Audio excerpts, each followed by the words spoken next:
In this video, I will dissect Randy K's biblical understanding and beliefs about Israel, the end times, and Israel's war on Palestine. Get your pens and papers ready. You're going to want to take notes. Let's go. No one can do it better. The Bible predicted thousands of years ago that the end time events would revolve around Jerusalem. But Jerusalem, this tiny little city, will play a key role in the events of the last days that are unfolding now. In Zechariah chapter 12, verse 3 through 4, God says this, "I will make Jerusalem like an intoxicating drink that makes the nearby nations stagger when they send their armies to besiege Jerusalem and Judah. On that day, I will make Jerusalem an immovable rock. All the nations will gather against it to try to move it, but they will only hurt themselves." Beloved, Israel will be protected by God. That is a guarantee. We need not worry that they will be wiped off the face of the earth. That will not happen. First, Randy K here says that don't worry, Israel will not be destroyed, and he was speaking about the people. Okay, he also probably was speaking about the land, but that is incorrect. Israel, the land, will be destroyed, but the Israelites, in whom Zechariah 12, 2 and 3 is speaking about, will be saved. The actual people, not the Ish people, not the Khazars that were brought into that land in between 1922 and 1947. Okay, they were brought into that land. It's not speaking about them. On the right here, I have the King James Version, and on the left, I have the New Living Translation version that Randy K was using. And this is going to be a perfect example of why you always use the King James Version. It's not perfect, but it's the best of what we have. They have also made over 150 different versions to change the real meaning of the scriptures. In the King James Version, it says, "Behold, I will make Jerusalem a cup of trembling unto all the people round about." What that means is that that land, what's going to go on and happen in that land is going to put fear into the entire world. When they shall be in the siege, both against Judah and against Jerusalem. When they're in the siege, the world being in the siege against Judah, Judah is the people of Israel. Those are the Israelites, not the Ish people. Not the Khazars. These are the real Israelites that went into slavery, that are suffering the curses of Deuteronomy 28 and are on the bottoms of society. Okay, then it says, "and against Jerusalem." This is speaking about the land. "So behold, I will make Jerusalem a cup of trembling unto all people round about when they shall be in the siege, both against Judah and against Jerusalem." As you know, Judah is being killed in the street. A lot's happening, with Judah, with persecution of the Israelites. And this is against the land, Jerusalem. What's happening in that land is what's going to put the fear into all people of the world. Now look at what the New Living Translation says. That's why I've got this side by side. "I will make Jerusalem like an intoxicating drink." What is that? What are they even talking about that makes the nearby nation stagger? It never says nearby nation stagger. This says unto all the people round about. That's the entire world. This is trying to make it just a certain small area. And an intoxicating drink, that's just an ambiguous way to change it up where you don't even know what it's saying. But when it says a cup of trembling, that means that's talking about igniting fear. The fear all around the world, okay? And they will send their armies to besiege Jerusalem and Judah. When it says, when they shall besiege both against Judah and Jerusalem. So that's against the Israelites, the people, and against the land. Here, it's trying to make the land and Judah, the people that are in that land, being the Ish people, which are not. Because remember, crafty counsel is being used up until the end to hide the true identity of the Israelites. Okay? Verse 3, King James Version, "And in that day I will make Jerusalem a burdensome stone for all people." That's because it's going to be a burden on everybody. Everything that's going on there, this coming huge war, this end time event, is going to be scaring people. Everybody's going to be concerned about it. Everybody's going to be talking about it like it's happening right now because this is an end time event. and I will be decoding for you. All that burden themselves with it shall be cut into pieces. That is speaking about the nations that are supporting so-called Israel. The Ish people, that is speaking about the United States of America and the Western nations of Europe, because they support Israel. The reason why they support them is because there is a huge secret. There is huge leverage and pressure from both sides, okay, of Israel and the Western nations, including the United States. Here's what that is. Israel knows that the Western countries, being the USA and Europe, had the Israelites in slavery and in chains and in bondage. They know that. And the Western nations, being the USA and Europe, know that the Ish people are the Khazars, that they are the sons of Japheth and Gomer, Ashkenaz, that they are not the children of Israel, that they are not the 12 tribes of Israel. The United States and Europe knows that and can hold that over the heads of the Ish people, and the Ish people can hold over the heads of the USA and the Western nations, that they're the ones that put the true Israelites into slavery, as the scriptures say. If their secret is expunged by the Western nations, that they are not the children of Israel, that they are not the 12 tribes of Israel. So you see that crafty counsel there? You see what's going on there? That is huge right there. Okay.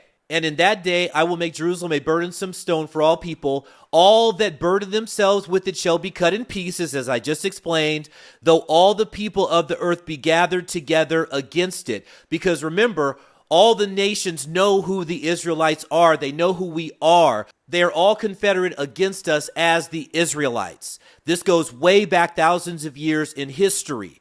Okay, so that's what that means. Let's look and see what this NLT says. On that day, I will make Jerusalem an immovable rock versus a burdensome stone for all people. You can see the difference there. All the nations will gather against it. So now they're saying against Jerusalem, just the actual place, and try to move it, but they will not. But they will only hurt themselves. But they will only hurt themselves is changing all that burden themselves. It shall be cut in pieces, because those nations will be destroyed. Babylon, which is the USA, these Western nations, they will be destroyed. All the nations will be gathered against it to try to move it, but they will only hurt themselves. That is just a complete butchering of the scriptures. And speaks about Jerusalem, as we saw, because that is about the parting of his land. And to prove that, because what's being spoken of here is the land and the people, synonymously, Judah being the people, Jerusalem being the land, okay? So, Joel 3:2, for a high-level decoding, I will also gather all nations and will bring them into the valley of Jehoshaphat, which is in that area which I showed in my previous video, and will plead with them there for my people and for my heritage, Israel, whom they have scattered amongst the nations and parted my land. Parted my land is when you've been seeing about Jerusalem, as we saw in Zechariah. My people, it says it very clearly here, and I will plead with them for my people who are the Israelites and for my heritage Israel, which is our true customs as well. The feast days, the holy days, the Sabbath, all of that. Not Christmas, not Thanksgiving, not Easter. He's going to gather all those nations in the valley of Jehoshaphat and rock them there. Rock all those nations there, okay? And then that's when the Israelites will be put into everlasting rulership with Christ, as Christ rules from Mount Zion. And again, Randy Kay said that Israel will be saved. He was speaking about the people, but yes, Israel will be saved, but the real Israelites, not the Khazars, not the Ish people, not the sons of Japheth, Gomer, whom are the Ashkenaz. Those are not the people that are going to be saved. The Israelites are going to be saved, but there also is a caveat that I must decode with that. Okay, so listen up. So let's go to Luke 21:24, as you see here. And they shall fall by the edge of the sword and shall be led away captive into all nations. Those are the true Israelites whom went into slavery. That's us. And Jerusalem shall be trodden down by the Gentiles. The Gentiles are the people that are in the land now, the Ish people. They are the Gentiles. And in this aspect, Gentiles speaks of other nations. And Jerusalem shall be trodden down by the Gentiles until the times of the Gentiles be fulfilled. So that means until their time is up, until the rulership of Edom, the rulership of these Gentiles, until that time is up, they're going to be in that place. After their time is up, Jacob's turn will come for that everlasting eternal rulership. Next verse, I got to move you to Romans 11:26. And so all Israel shall be saved. Now there's a caveat with that. I'll get to that in a minute. As it is written, there shall come out of Zion the deliverer, and shall turn away ungodliness from Jacob. There's a caveat which goes with that with all Israel. I'm going to get to that here in a second. And he's going to basically turn the Israelites back from our wickedness back to following our true heritage, the feast days, the Sabbath days, and returning to that covenant that the Father has with us, that was made with us in Exodus with Moses. Now, here's the caveat. This is very important when it speaks about all Israel will be saved. That is speaking about the Israelites that go through the fire. Here it is, Zechariah 13:9. And I will bring the third part through the fire. He's speaking about the Israelites. So 2/3 of the Israelites are not going to make it through the fire. 1/3 will. And I will bring the third part through the fire and will refine them as silver is refined. We are his silver and his gold. And will try them as gold is tried. They shall call on my name, as we're doing now in the end times, as we're waking up to who we are. We're calling on him, and I will hear them. So he hears us. I will say, it is my people.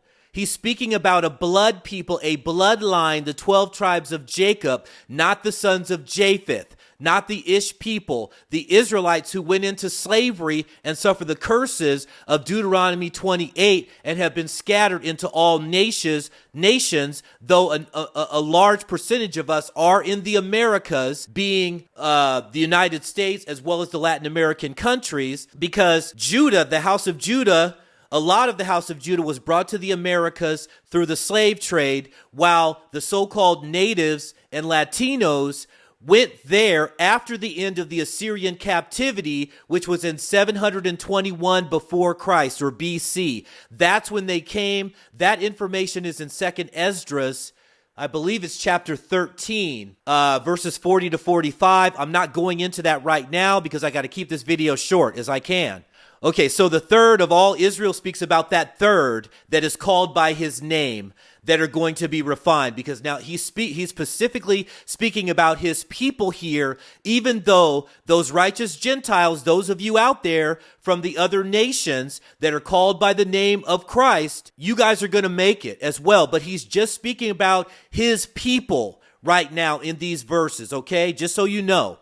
So Amos 9:9 for more clarity. For lo, I will command and I will sift the house of Israel among all nations. The reason why he's got to sift us from among all nations is because we were scattered into all nations, as the scriptures say. The Indian Ocean, or also called the Arabic or the Arabian slave trade, or the Sub-Saharan slave trade, or the Indian Ocean slave trade. It has all those names. That slavery went for 2,500 years in different degrees, and those Israelites were sent to the other side of the earth. Those went to those so-called Middle Eastern countries, all the way down to the Philippines. Okay, that's the other side of the earth. The transatlantic slave trade brought us over to the other side, which is the Americas. For I will command and I will sift the house of Israel among all nations, like as corn is sifted in a sieve, yet shall not the least grain fall upon the earth. So he's going to sift those Israelites that he has called by his name, that 1/3. That he is refined by fire like silver and gold. Those, he's going to sift them out of those nations. Back to Randy Kay's analysis of what he sees with these end times events happening right now in Israel and his understanding. And I will continue to break it down here in a moment. Next clip. But here's where the student of Bible prophecy should pay attention. The Bible tells us that in the end times that Israel will be scattered and regathered. And this has already happened, of course, in 1948. And this really was the prophetic setting off of the time clock that caused the prophetic last days that we are living in. On the heels of the Holocaust, who would have ever thought that the Jewish people who lost 6 million lives to the Nazis would somehow regather in their homeland? But it happened against all odds, and that has never happened in the history of humankind, that a nation has been scattered around the world and reconstituted in its original homeland. And I'm proud to say that the United States was the first nation to acknowledge that Israel was a nation on May 14th, 1948. Lots of erroneous understanding here that I must correct. First of all, he said that the Ish people had been scattered and regathered. That is incorrect. This did not happen in 1948. That was done by the Balfour Agreement. That was done by the hands of man. That had nothing to do with the Father. And that also was crafty counsel. The Israelites are still scattered. The Father is the one that's going to regather us. And the scriptures say that he regathers us at the end. Okay, when he comes back, he will regather us. No Balfour Agreement does that. It's not by man, it's by the Father. Then he says this so-called regathering was the start of the time clock. That is wholly incorrect. See, you guys, if you guys listen to these traditional people that don't know the scriptures, that have no understanding, you will be completely lost with what the scriptures actually mean. That's why you got to listen to me. I got it cracking. Listen, the time clock starts, and the time clock is based on the Israelites, the true Israelites that lost their identity through slavery as well, and was prophesied that we would lose our identity and that the name of Israel would be no more in their mouths. There is a prophecy that says that we will remember ourselves. You know, it's kind of like the dry bones verse as well, waking up. So when the Israelites coming into their true identity, waking up to the true identity of who they are, that is the Father's time clock. The Israelites are the Father's time clock, not the Balfour Agreement of bringing Khazars into the land of Israel. That is so huge, you guys. If you understand that right there, you will see so much. You will be able to see the scriptures. That pulls away some veils from eyes. Let me show you as well another reason why the Khazars or the Ish people are not the Israelites. Leviticus 26:6. And I will give peace in the land, and ye shall lie down, and none shall make you afraid, and I will rid evil beasts out of the land, neither shall the sword go through your land. What this is simply saying is that there will be peace in the land. Anybody out there see peace in the land of Israel right now? Anybody? If you think what's going on right now with this end time event is peace in the land, please put that in the comments, okay? Because that's obviously false. There is no peace in the land right now. That is when the true Israelites, when the Father regathers the true Israelites and brings them back into the land, and none of us will be afraid, because we live in fear for our lives, and he will rid evil beasts out of the land, neither shall the sword go through your land. So that means there's not going to be killing in the land. There's been thousands of people killed within the last, few days with this end times event here. This right here, Leviticus 26:6 proves, another verse proves that they are not the people in the land, because once the true Israelites get back into the land, there will be peace and there will be no killing in that land. All praises. And again, these people there now, the Ish people, they were brought there by the Balfour Agreement. Their original home is in Eastern Europe, in the Khazarian Empire. As you see there, the map there, they're from like Hungary, Ukraine, Poland, etc. in Eastern Europe. The land of Israel is not their original homeland. And again, he keeps repeating this. He's trying to reinforce this in your mind for a reason. Because you know why? Some people know the truth and they're playing the game.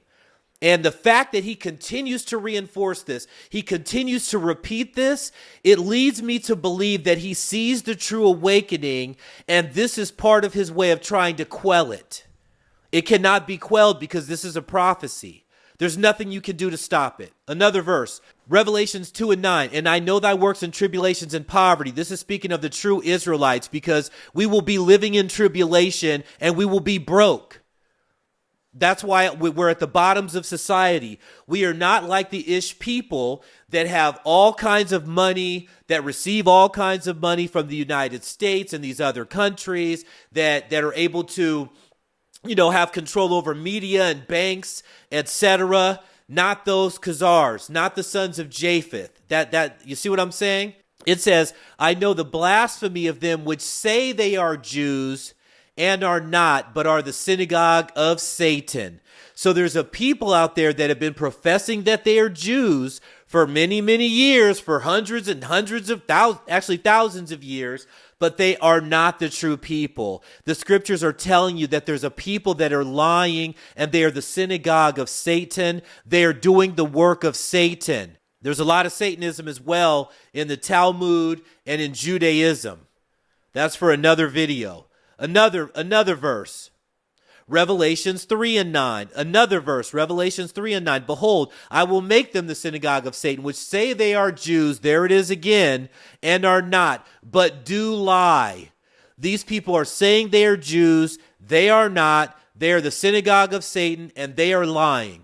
It can't, and this is red letter. This is Christ speaking. It just doesn't get any more clear than this. I will make them to come and worship before thy feet. When Christ returns, he's going to make those Ish people come and worship before our feet, and to know that I have loved thee, because he's going to show us that he's loved us the whole time. The real 12 tribes of Israel. The real Israelites that went into slavery, that are scattered throughout all the nations, okay? Just amazing. When you understand the scriptures, it's just amazing what you can see. I have been doing a series, you guys, on Colorado Buffaloes football head coach, Coach Prime, and it's called Inspiring a Nation. What I do is I take his motivational speeches for his team and I show them through Bible verses. I add Bible verses to it for inspiration. These are excellent. I wanted to just quickly show you some of these. Please go to my channel and subscribe. There is a playlist on these. There's about 13 of these. I absolutely think you guys will love these. Keep it pushing.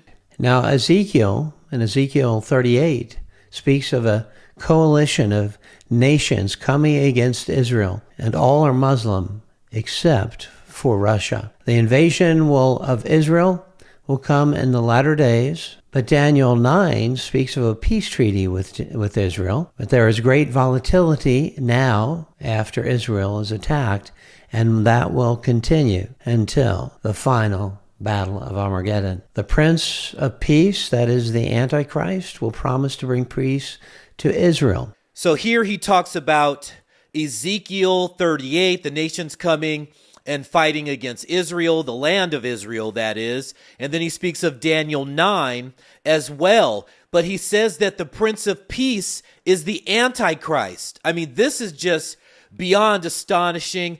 Let me go through some verses here with you and clear up the confusion by somebody that's basically been teaching for 30 years, okay, and just doesn't seem to have a grasp of the scriptures or an understanding. Check this out. Daniel 9:26, I'll start here.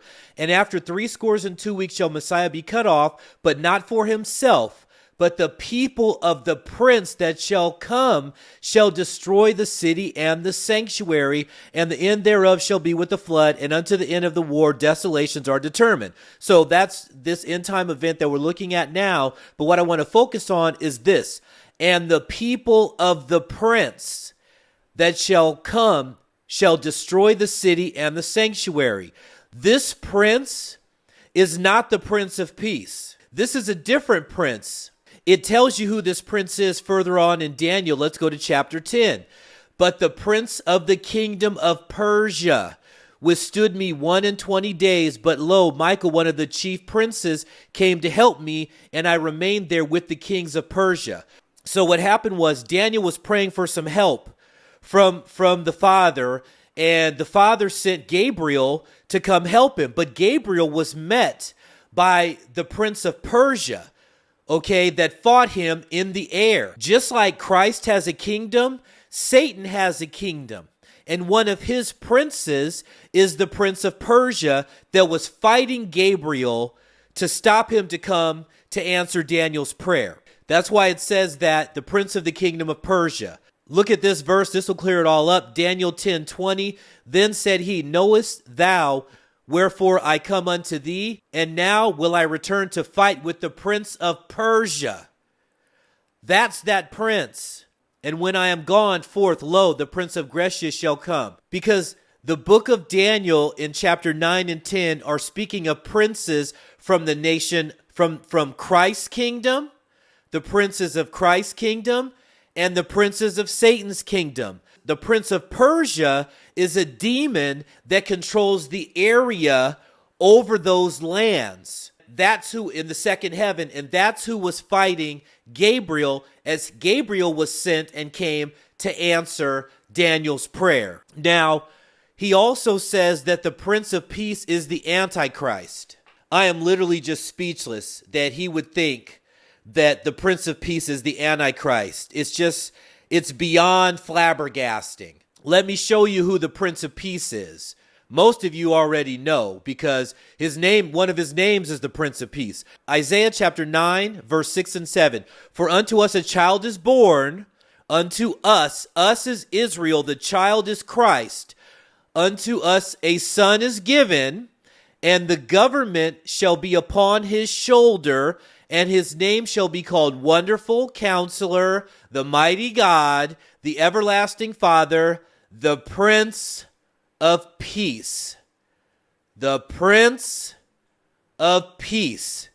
It's right there in the scriptures. It doesn't even get much easier to understand. Just to finish out the verse 7, of the increase of his government and peace there shall be no end.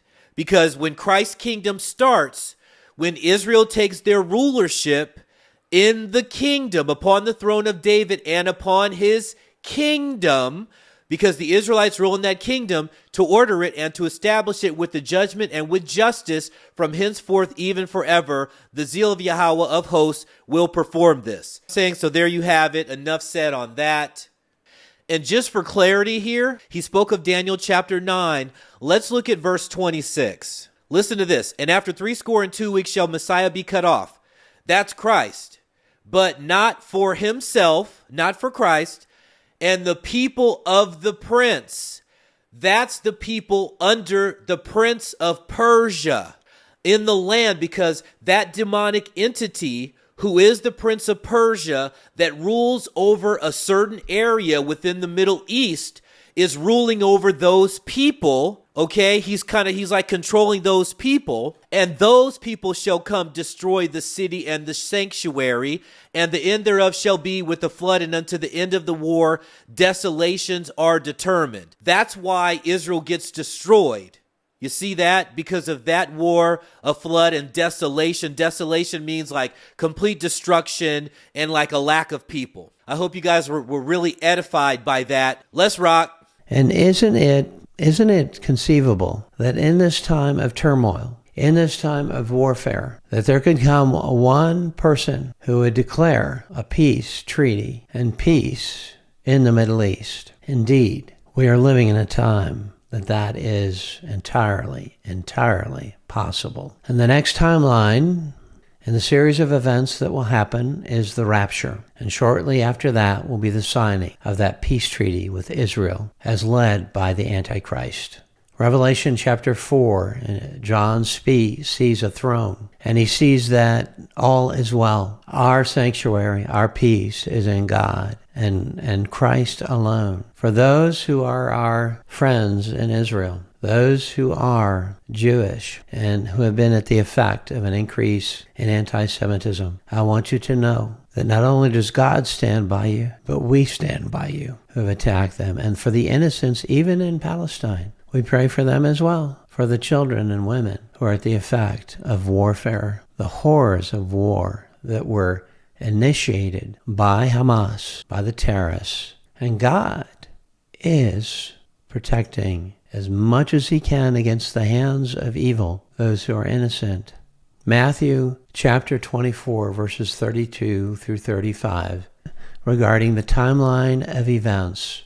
Now learn this parable from the fig tree. When its branch has already become tender and puts forth leaves, you know that the summer is near. So you also, when you see these things, know that it is near at the doors. Assuredly, I say to you, this generation will by no means pass away till all these things take place. Heaven and earth shall pass away, but my words will by no means pass away. Well, beloved, these verses link together two ideas. In verse 32, the fig tree. In verse 34, a generation that will not pass away until all these things take place. Now, the idea behind the fig tree represents Israel, and the generation that will see Israel bud, come back to life. Its branch has already become tender and puts forth leaves. The generation that sees that will not pass away until Jesus has returned into glory.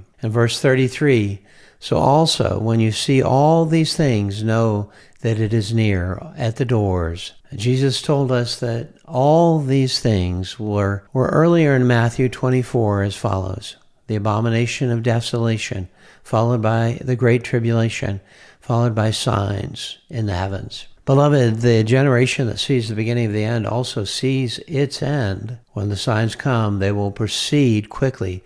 These will happen in rapid succession. We've got some use here of some crafty language. When he says conceivable, he says, isn't it conceivable? The word conceivable means possible to imagine or believe. Anything's possible to imagine. You know what I mean? You can imagine, pink elephants. You can imagine green monkeys. You can imagine, whatever you want. So you got to be careful when people are using this type of language. These are linguists that understand words, how to use them. And what I also noticed about Randy K, you can't see it because I heavily edited this so I could try to make this video as short as possible. He takes pauses very, very often. And when pauses are done, your mind puts a period there. So it changes kind of the meaning or the flow of what's being said. It's very crafty. Only the super astute know that and can understand that. I'm going to bring some of that to you guys so you'll see it when it's happening to you in life and by some people, that you hear. And then Randy goes on and says, at that time, the rapture will happen. There is no rapture. I've said it on so many different videos. I'm not going into it here, but there is no rapture. We've got to go through all of these things. And then he says how the Jewish people are dealing with so much anti-Semitism.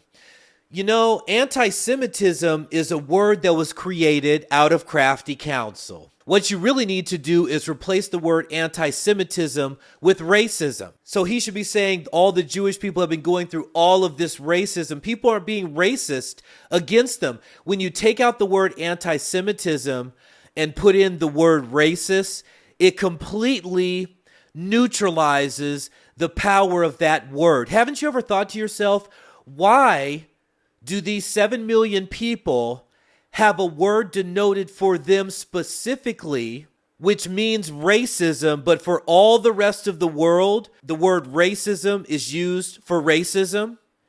Have you noticed that? Have you ever thought about that?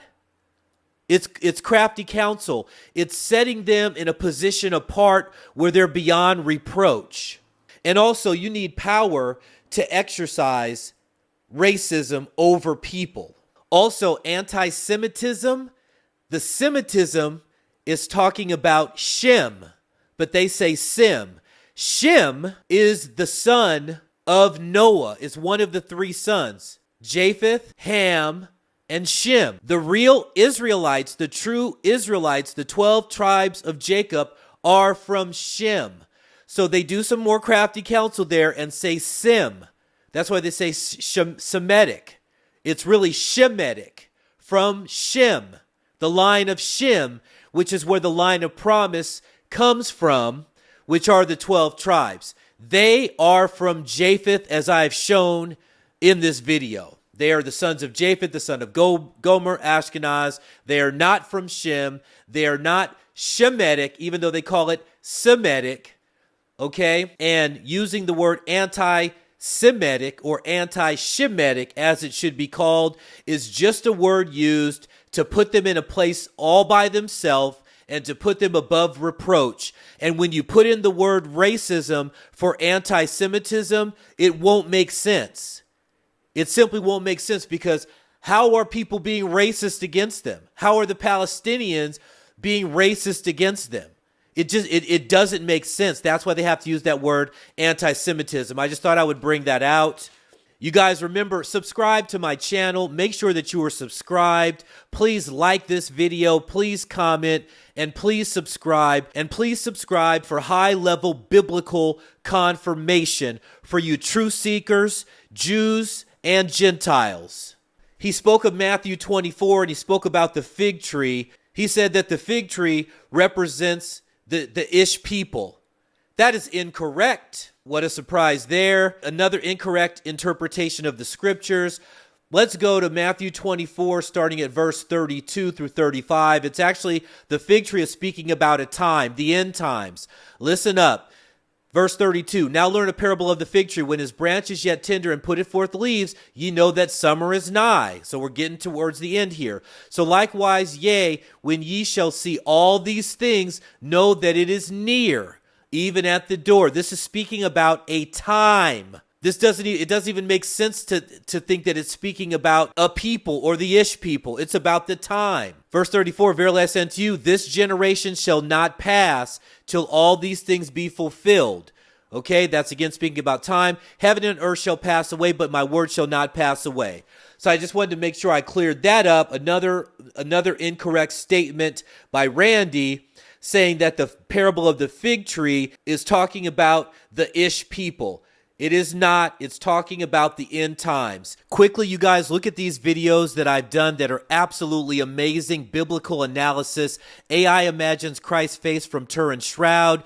Do the images match the scriptures? Full biblical breakdown. Amazing testimony of atheist scientists who found God, spiritual dreams, and final message to humanity. 15 minutes in hell. Kids' viral testimony, biblical breakdown. This man saw Judgment Day, terrifying testimony, biblical breakdown. He goes off on live TV. Professor tells truth about Israeli occupation of Palestine. So these are all incredible biblical breakdowns. I think you'll love them. Go subscribe, like this video, and check them out. Next clip. We've also told you that heaven is being revealed. Now, Israel's Prime Minister Netanyahu has, as I said, declared war. This has been a prophetic marker. Terrorists are on the street declaring right now death to Israel and death to America. It will get worse, beloved, before it gets better. But there is, again, 0% chance that Israel will be defeated, because God will protect Israel because of the covenant He has made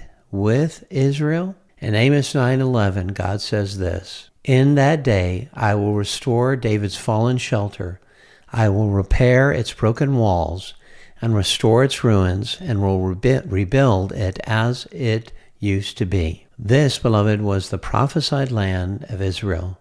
God predicted the returning of the Jews to their homeland in Israel. This type of mass migration to reassemble a nation, as I said initially, has never happened in the history of humankind. God says this, and I'm quoting, they will never be uprooted again. Randy now says, heaven is being revealed, Randy, but not in the way that you think.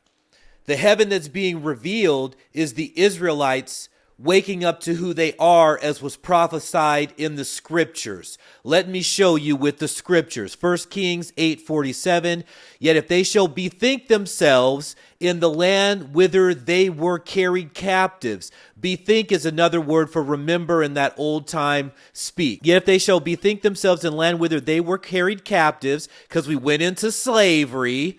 Okay, the Ish people did not go into slavery, and repent and make supplication unto thee in the land of them that carried them captives. So we're going to be calling on to the Father, repenting And supplication means like begging. It's like you're on your hands and knees just pleading. So we remember ourselves in the land of our captivities. And that's what's been happening now, where we have been held captive by these nations. We are remembering ourselves. I'm specifically as well speaking about the Americas. But actually all throughout the world, I'm sure it's occurring. And make supplication unto thee in the land of them that carrieth them captives. We have sinned and have done perversely. We have committed wickedness. So we have to be confessing our sins. Once the nation of Israel confesses our sins, confesses the sins of our forefathers, that is activates the Father to come back and save us. So that's the reason why this awakening of the Israelites, finding out who we are after all this time, as was prophesied, is trying to be quelled. They're trying to not let it come out, but what they do, they know inevitably it's going to come out. So what they do is they just try to slow it down. That's what we're in the midst of now, of them slowing down the awakening, shutting things down here a little bit so you can't hear this word here, not allowing you to see this there, not allowing this to be said here. You know what I mean? Speaking out against this there. These are all things to slow down this prophetic awakening, because once we're fully awakened, we have fully repented and the Father has seen us. He's coming back. The Father's going to send his Son back for war. And then in that war, he's destroying, as I've gone through in this video, he's destroying these other nations. And Israel, the Israelites, the children of Israel, will take their place in rulership in Christ's kingdom. More on us remembering ourselves in the last days and that prophecy. Let's go to Baruch, which is in the Apocrypha. Here's one of the reasons why the Catholic Church took it out of this, took the Apocrypha out of the Bible, so that you would not find this information. Unfortunately for them, I've got it and I'm bringing it to you. Baruch chapter 2, let's start at verse 28. And thou spakest by thy servant Moses in the day when thou didst command him to write the law before the children of Israel. If you will not hear my voice, surely this great multitude shall be turned into a small number among the nations where I scatter them. That's what happened to us. That's what happened to the Israelites. We were scattered. We once were in great numbers, and now we're in smaller numbers. For ye knew that they would not hear me, because it is a stiff-necked people. The Israelites can be and are and have been traditionally a stiff-necked people. It's hard to tell us anything. It's hard for us to listen to somebody telling us something that we didn't know before. You know what I mean? Or that we don't want to accept, or that we think we're right. We're a stiff-necked people, and that's been a part of our downfall. But in the land of their captivity, shall they remember themselves? There it is again. That's the key part. The land of their captivity, because we were captives. And in the land of our captives, we shall remember ourselves. That means remembering our identity as Israelites. Verse 31, and they shall praise me in the land of their captivity and think upon my name. That is exactly what is happening now. We are praising the Father. We are praising his Son in the land of our captivity, and we are thinking upon his name all praises, and return from their stiff neck and from their wicked deeds, for they shall remember the way of their fathers which sinned before Yahweh. And I will bring them again into the land which I promised with an oath unto their fathers, Abraham, Isaac, and Jacob, and they shall be rulers of it, and I will increase them, and they shall not be diminished. So this is interesting insight for you guys here. This is the 1,000-year reign, and I will bring them into the land which I promised with an oath unto their fathers. He's speaking about the promise of Abraham, Isaac, and Jacob. Okay, so he brings us back during the 1,000-year reign, and they shall be rulers. Lords is another way to say rulers in this context. What that means when it says, and I will increase them, is because there are going to be children produced, born during the 1,000-year reign. If you guys never knew that, never heard that, that's what that means. It's very simple. It's not rocket science, and I will increase them. He's talking about our numbers. That's why he spoke about earlier that we were a great multitude and that he turned us into small numbers because of our sin. So he's going to restore us and increase back our numbers. So there will be children born in the 1,000-year reign. If you guys never heard that before, I'd love for you to comment in the comments. I'd love for you to leave a comment about that. And the things that I brought out here, the things that you guys never heard before in your entire life, please put that in the comments to draw attention to that for the benefit and edification of our community. I thank you for that in advance. And now last verse, and I will make an everlasting covenant with them to be their God, okay, because he is the God of Israel, and they shall be my people. This is him renewing it again. And I will no more drive my people of Israel out of the land that I have given them. That's why we're going to be in that land forever. Also, the Father didn't predict anything. As Randy said, he predicted, that the people would get back into the land. He didn't predict anything. He's going to do it. That is what he is going to do, is bring us back from the four corners of the earth into the land of Israel, increase our numbers. He will make another covenant with us there, and we will be his people once again as we are eternally. And he will be our God, as it says all throughout the scriptures. And the Israelites, the people, will be forever protected. All praises to the Father, Son, and the Holy Spirit. This is Crown Prince Media.